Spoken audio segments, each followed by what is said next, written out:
बीड जिल्ह्यातील पाटोदा तालुक्यातील थेरला येथून एक धक्कादायक घटना समोर आली। जिल्हा परिषद माध्यमिक शाळेच्या जीर्ण वर्ग खोलीची भिंत आणि छत मध्यरात्री कोसळल्याने मोठा अनर्थ टळलाय। सुदैवाने शाळेला सुट्टी असल्यामुळे तब्बल 230 विद्यार्थ्यांचा जीव थोडक्यात बचावलाय।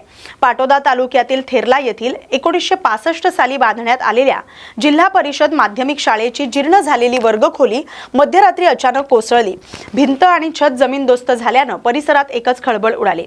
सुदैवाने घटना मध्यरात्री घडली आणि शाळेला सुट्टी असल्याने अनेक विद्यार्थ्यांचा जीव वाचलाय।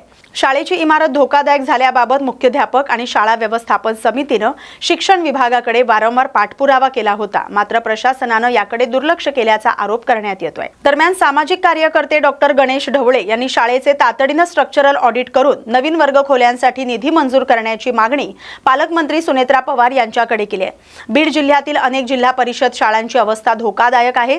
विद्यार्थ्यांच्या सुरक्षिततेचा प्रश्न आता ऐरणीवर आलाय। शाळा थेरला तालुका पाटोदा जिल्हा बीड या शाळेची जी इमारत आहे जुनी, त्या इमारतीचं बांधकाम 1965 साली पूर्ण झालेलं आहे, परंतु ती जीर्ण अवस्थेमध्ये आहे।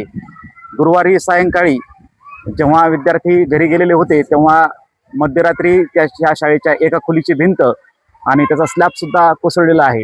युडायस प्लसमध्ये आणि वारंवार पत्रव्यवहार करून वरिष्ठ शिक्षण विभागाला आम्ही ही माहिती कळवलेली आहे की अपुऱ्या वर्ग खोल्या आहेत, धोकादायक इमारत आहे। 230 पेक्षा अधिक विद्यार्थी या प्रशाळेमध्ये 1ली ते 10वी शिक्षण घेत आहेत। नवीन इमारतीचं बांधकाम सुरू आहे, परंतु अजून अपूर्ण अवस्थेत आहेत। त्यामुळं काही वर्गांना आम्हाला या दुसऱ्या ज्या वर्ग खोल्या असतील त्या वर्ग खोल्यामध्येच नाईलाजानं कधी कधी तर उघड्यावरही बसून आम्हाला वर्ग भरावे लागतात। धन्यवाद। मुख्याध्यापक प्रताप दत्तात्रय काळे आपणास ही माहिती पुरवत आहे। आषाढी एकादशीच्या निमित्ताने धाराशिव जिल्ह्यातील येडशी येथील बालाघाट पर्वत रांगांमधील रामलिंग अभयारण्य परिसरातील पडीक जमिनीवर कलाकार यशराज सतीश नलावडे यांनी विठ्ठलाची भव्य क्रॉप आर्ट कलाकृती साकारली।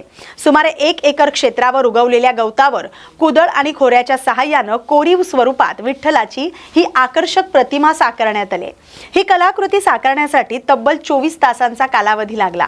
धाराशिव जिल्ह्यात अद्याप समाधानकारक पाऊस झालेला नसल्याने चांगला पाऊस पडावा अशी विठ्ठलचरणी प्रार्थना या कलाकृतीच्या माध्यमातून कलाकार यशराज नलावडे यांनी केली आहे। या अनोख्या कलाकृतीने नागरिकांचं लक्ष वेधून घेतलंय।